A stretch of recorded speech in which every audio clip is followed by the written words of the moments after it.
Hey everybody, Tim White, clinical specialist with the AspenAfterSurgery Center. We are here today with Stephanie shooting a video on her experience with implant capsular contracture, not only on one occasion, but two occasions. So we're going to kind of describe some of what Stephanie went through, her history, things that our patients can use to identify maybe either having contracture or the potential for the onset of it. So Stephanie, thanks for being here with us today. Anytime. All right. So a little bit of background with Stephanie. She had surgery originally in 2017. She had developed a contracture about a year after that. We normally look for triggers or things that can happen because contracture can happen 20 years after surgery. It can happen 2 weeks after surgery. In Stephanie's case, I think we identified the potential that you got sick. It was almost like a cold or a flu or something like that. She was on antibiotics. Normally what we try and do is identify triggers, which could be autoimmune dysfunctions, thyroid problems, colds, flus, infection, pregnancy, breastfeeding. There's a whole host of things that are suspect for the onset of this. So then Stephanie had a revision in 2019, and after that procedure, it was within a month or two, you started noticing that that right breast had started to elevate and go up higher. And it got firm as well. Mm-hmm. And I went back to my doctor to see if we needed to have another surgery to do this, and he directly referred me here, and he's like, give this a shot. If it works out, that's amazing. You don't have to go under the knife again. And here we are now. Here we are.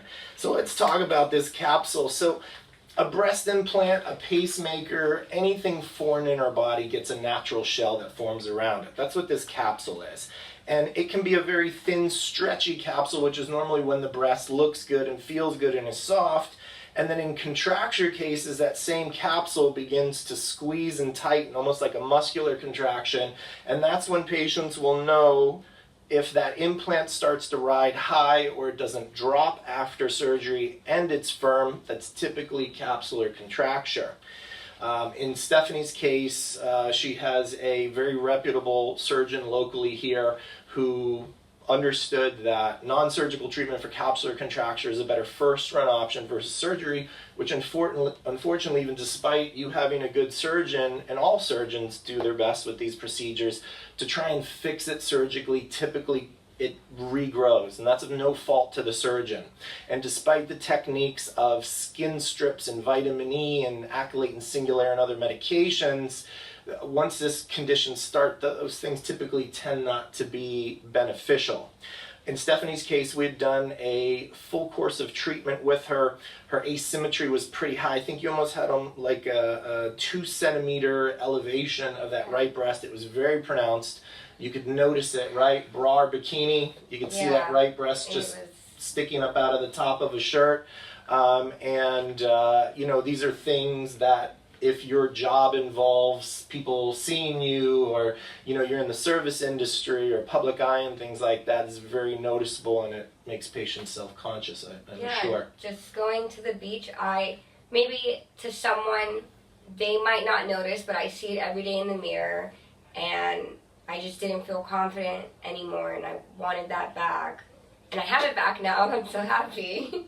So Stephanie did great, and kudos to you. We tell all our patients the treatment involves hands-on manual skills, massaging, some technology that we use that's specific to the breast and the contracture, and it also requires some homework on the patient's part, right? So you had to do certain massages. There was a compression garment that you had to wear to fix the shape and the position, and you looked great. We got perfect level symmetry. By the time that she was done, we got a normal softness that was comparable to the other breast. You did really great, and now you look great. And then patients basically are done.